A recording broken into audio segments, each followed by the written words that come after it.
हाँ तो बच्चों, आज जो है 11th का वीडियो हम स्टार्ट करने जा रहे हैं।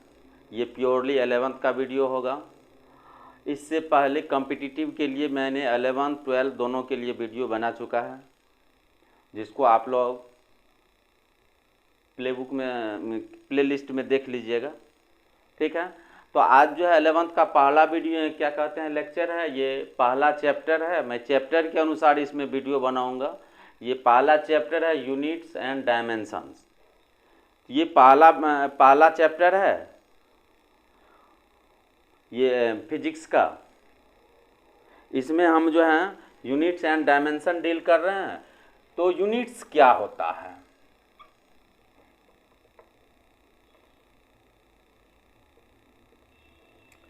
वैसे पहले यूनिट्स से पहले हम लोग जान लेते हैं फिजिकल क्वांटिटी।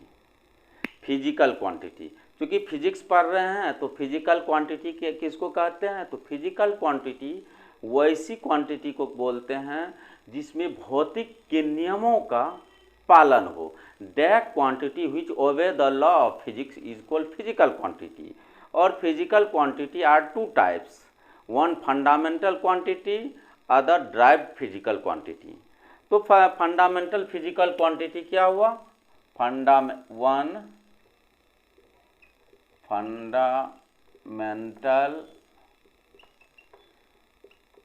Physical quantity. दूसरा होता है डेराइव्ड फिजिकल क्वांटिटी।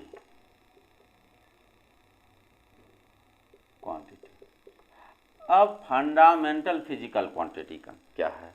कहता है वैसी भौतिक राशि जो किसी अन्य भौतिक राशि पर निर्भर नहीं करता हो, या वैसी भौतिक राशि जो किसी दूसरे से उत्पन्न नहीं हुआ हो। वैसी भौतिक राशि जो किसी दूसरे से उत्पन्न नहीं हुआ हो, या वैसी भौतिक राशि जो किसी दूसरे पर निर्भर नहीं करता हो। वैसी राशि को क्या बोलेंगे? Fundamental physical quantity. That physical quantity which do not depend other physical quantity is called fundamental physical quantity। और ड्राइव्ड फिजिकल क्वांटिटी किसको कहेंगे? तो वैसी भौतिक राशि जो फंडामेंटल क्वांटिटी पर निर्भर करता हो, ड्राइव्ड फिजिकल क्वांटिटी कहलाता है। समझ रहे हैं आप लोग? वैसी भौतिक राशि जो फंडामेंटल भौतिक राशि पर जो है, फंडामेंटल भौतिक राशि जो होता है, मूल राशि जो होता है, मूल राशि पर जो निर्भर करता है, उसको हम व्युत्पन्न भौतिक राशि कहते हैं। यानी इसका नाम लिख लीजिए हिंदी में, ये है मूल राशि। ठीक है, ये है मूल राशि और ये है व्युत्पन्न राशि। इसमें भौतिक राशि भी हो गया। हाँ, भौतिक राशि भी लिख लीजिए। भौतिक राशि, ये मूल भौतिक राशि। तो मूल राशि उसको वैसे राशि को कहेंगे जो किसी दूसरे पर निर्भर नहीं करता हो, जैसे लंबाई, द्रव्यमान, समय, विद्युत धारा, ज्योति तीव्रता, ऊष्मा, ये क्या कहते हैं, पदार्थ की मात्रा, ये सात जो है ये मूल राशि है। ठीक है, ये सात जो है मूल राशि है। इनकी संख्या, मूल राशि की संख्या कितनी है? मूल राशि की संख्या 7 है। ठीक है, मूल राशि 7 है। और इसी सात मूल राशि से ये डिराइव्ड फिजिकल क्वांटिटी जो है व्युत्पन्न होता है। व्युत्पन्न भौतिक राशि उत्पन्न हुआ है, यानी 7 मूल राशि से ही ये उत्पन्न हुआ है। इस कारण इसका नाम व्युत्पन्न भौतिक राशि कहते हैं। तो आप लोगों को परिभाषा समझ में आ गया होगा मूल राशि और व्युत्पन्न राशि का। वैसे हम डेफिनेशन दोनों का लिख देते हैं। तो आप लोगों को ये क्या कहते हैं बता रहे थे हम फिजिकल क्वांटिटी के बारे में। तो physical quantity are two types, one fundamental physical quantity, other derived physical quantity। Fundamental physical quantity और ड्राइव्ड फिजिकल क्वांटिटी। तो फंडामेंटल फिजिकल क्वांटिटी वैसी राशि जो अन्य किसी भौतिक राशि पर निर्भर नहीं करता हो, मूल राशि कहलाता है। इनकी संख्या 7 है, लिखा दिए। ये लंबाई, द्रव्यमान, समय, विद्युत धारा, ज्योति तीव्रता, ऊष्मा, पदार्थ की मात्रा। और कहता है मूल राशि के मात्रक को ही मूल मात्रक कहते हैं। यानी जो फंडामेंटल फिजिकल क्वांटिटी होगा इसका जो मात्रा होगा इसी के मात्रक को मूल मात्रक बोलते हैं। The physical quantity which is not depend other physical quantity is called fundamental physical quantity. The units of fundamental physical quantity is called fundamental units. अब कहता है दूसरा है ड्राइव्ड फिजिकल क्वांटिटी, वैसी भौतिक राशि जो मूल राशि पर निर्भर करता हो, व्युत्पन्न राशि कहलाता है। यानी किसी से उत्पन्न हुआ, मूल राशि से उत्पन्न हुआ हो। इसका ऐसा भी लिख सकते हैं जो कि वैसी भौतिक राशि जो मूल राशि से उत्पन्न हुआ हो उसको व्युत्पन्न भौतिक राशि कहते हैं। The physical quantity which is depend fundamental physical quantity is called derived physical quantity. The units of derived physical quantity is called derived unit. As for speed, velocity, acceleration, force etc. derived physical quantity. आप लोग इसका screenshot ले लीजिए, screenshot. तो अब units की वैसे हम परिभाषा, प्रॉपर परिभाषा बता रहे हैं। The standard in which any physical quantity is measured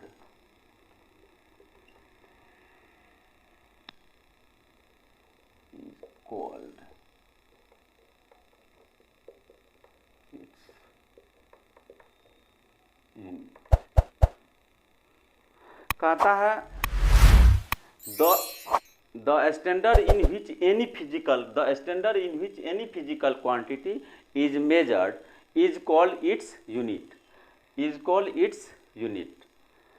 कहता है कोई भी भौतिक राशि, कोई भी जो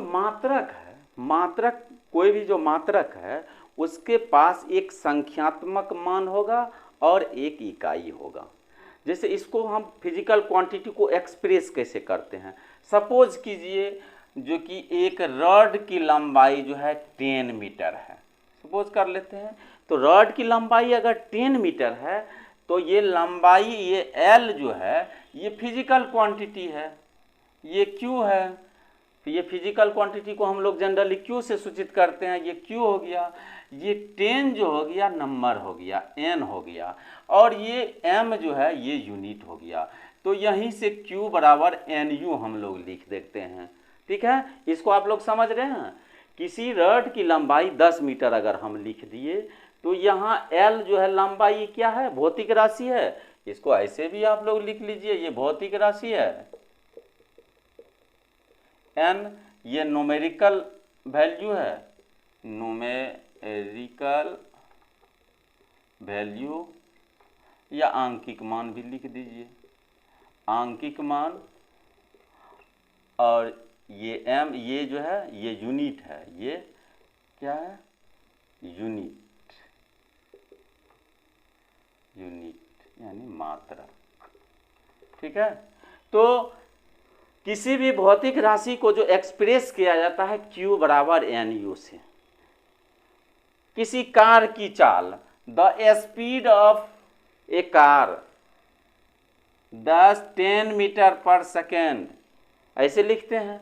तो यहाँ भी क्या है, फिजिकल क्वांटिटी है, भौतिक राशि है, फिजिकल भौतिक राशि ये हो गया, यानी फिजिकल क्वांटिटी।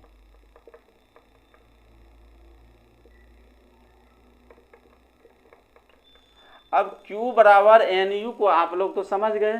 जो Q बराबर एन यू कैसे हम लोग डिनोट करते हैं, Q भौतिक राशि है, N जो है किसी क्या कहते हैं, N आंकिक मान है, U क्या है, मात्रक है।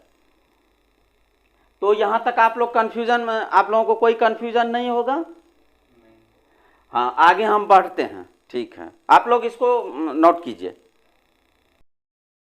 आता है ईच फिजिकल क्वांटिटी, यूनिट के बारे में बता रहे थे।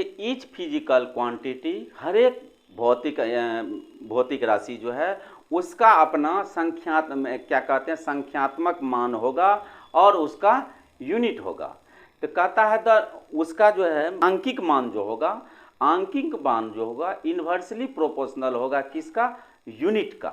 ठीक है, यानी n जो है इन्वर्सली प्रोपोर्शनल जो हो जाता है u का, 1/u का। ठीक है, इसको हम जो है थोड़ा सा लिख देते हैं, वीडियो बड़ा हो जाएगा, इसका स्किप करके हम लिख रहे हैं, अथी कर रहे हैं, पॉज कर देते हैं। तो each physical quantity has its numerical value and its unit. कहता है hence magnitude of any physical quantity. अब जो अभी इससे पहले जो हमने बताया था Q बराबर एन यू, तो ये Q जो होता है ये फिजिकल क्वांटिटी है, N न्यूमेरिकल वैल्यू है, U क्या है, यूनिट है। तो ये जो हम लिखते हैं जिस एज फॉर एग्जांपल V बराबर 10 मीटर पर सेकेंड, तो इसका ये जो है इसी को हम लोग बोलते हैं मैग्नीट्यूड। ये जो है V का ये मैग्नीट्यूड है, V का इसको जो है मैग्नीट्यूड बोलते हैं। तो ये किस तरह से होता है, तो ये जो Q बराबर एन यू जो होता है ये कैसे होता है, तो इसको हम एक मैथमेटिकल एक्सप्रेशन द्वारा व्यक्त कर रहे हैं। The numerical value n of a given physical quantity is inversely proportional to the size u of the unit fusion. यानी n जो है इन्वर्सली प्रोपोर्शनल 1/u, और यहाँ से हम लोग लिख सकते हैं n u equal to constant, और फिर यहाँ पे हम लिख सकते हैं, इसमें 1 लीजिए, इसमें भी 1 लगाइए, तो n1u1, फिर इसके बराबर हम लिख सकते हैं n2u2, और यहाँ से एक फार्मूला हम डिराइव कर लेते हैं, n1 बटे बाय n2, यहाँ हो जाएगा u2 बटे u1। अब देखिए इस फार्मूला को बताने के पीछे रीजन था, ये फार्मूला से हम लोग बहुत सारा फार्मूला क्या कहते हैं सवाल बनाएंगे। इस फार्मूला से बहुत सारा सवाल, जैसे सपोज कीजिए अगर v का मान 10 मीटर पर सेकेंड है, तो ये जो मान है आपको MKS प्रणाली में है, इसका मान FPS प्रणाली में कितना होगा, तो इसके लिए n1 बटे n2 u2/u1, इस फार्मूला का हम लोग यूज करके किसी भी एक राशि से क्या कहते हैं, एक सिस्टम से दूसरे सिस्टम में, किसी भी सिस्टम में जो मापने की 4 प्रणाली आप लोगों को जानते होइएगा, 9th क्लास में पढ़े होइएगा। मापने की 4 प्रणाली है, CGS सेंटीमीटर ग्राम सेकेंड दूसरा FPS फुट पाउंड सेकेंड प्रणाली, तीसरा MKS metre kilogram second system, और चौथा SI पद्धति, अंतर्राष्ट्रीय पद्धति। तो किसी एक पद्धति से दूसरे पद्धति में जो इंटरचेंज करते हैं वो इस फॉर्मूला के द्वारा हम लोग चेंज कर सकते हैं। ठीक है, और इसके बाद जो है आप लोग को एक न्यूमेरिकल दे रहे हैं, जैसे सपोज कीजिए इसका यूज कैसे होगा। अब सपोज कीजिए जो 1 मीटर बराबर क्या होता है 100 सेंटीमीटर, 1 मीटर बराबर 100 सेंटीमीटर होता है। लेकिन अगर इसी सेंटीमीटर को अगर हम दूसरे पद्धति में सपोज कीजिए ये एक रड की लंबाई 1 मीटर है, इसको हम FPS में निकालेंगे, तो इसके लिए हम निकालेंगे चूँकि 1 मीटर है तो यहाँ लिख देंगे फिजिकल क्वांटिटी Q बराबर 10 हुआ, ये 1 मीटर हुआ, तो ये 1 जो हुआ यही जो है लंबाई जो है 1 मीटर हुआ, इसी को ये Q बराबर हो गया। तो ये दोनों सारा चीज़ जो है इसी में यूज होगा। आगे आप लोगों को हम मैट्रिक पद्धति के बारे में भी बताएंगे, ठीक है। और ये तीनों चार पद्धति जो आपको CGS, FPS, MKS और SI पद्धति बताए, इस पद्धति का थोड़ा थोड़ा डिक्लेरेशन अभी मैं दे रहा हूँ। अभी इसको आप लोग जो है नोट कीजिए और मैं इसके बाद लिख रहा हूँ, नोट कीजिए।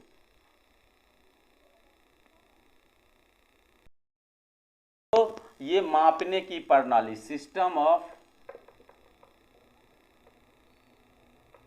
Measurement,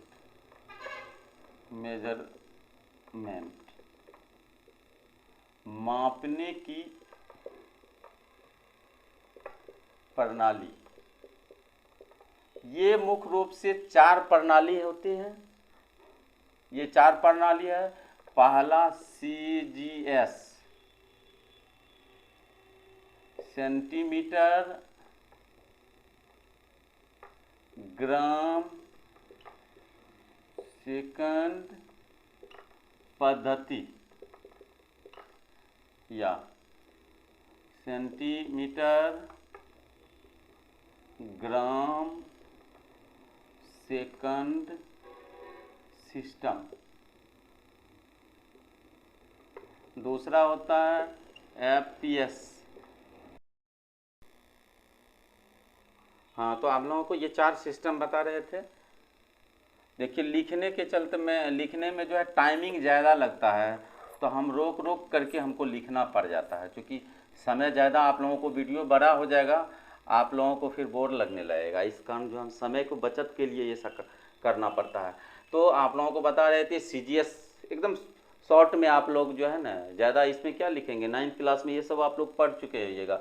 CGS system, centimetre gram second प्रणाली।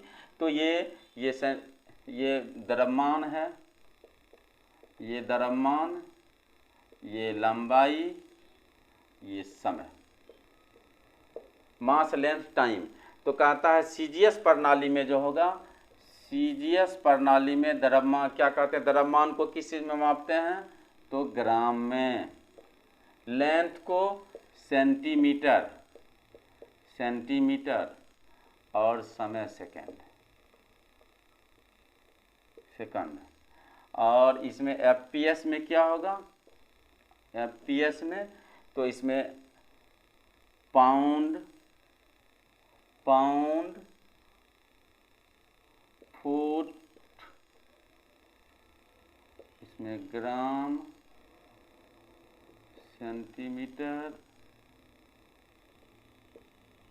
Second,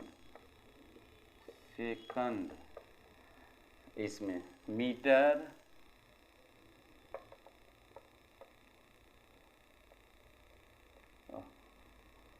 kilogram,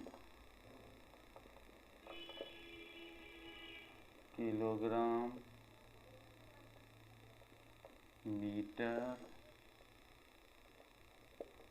second, kilogram,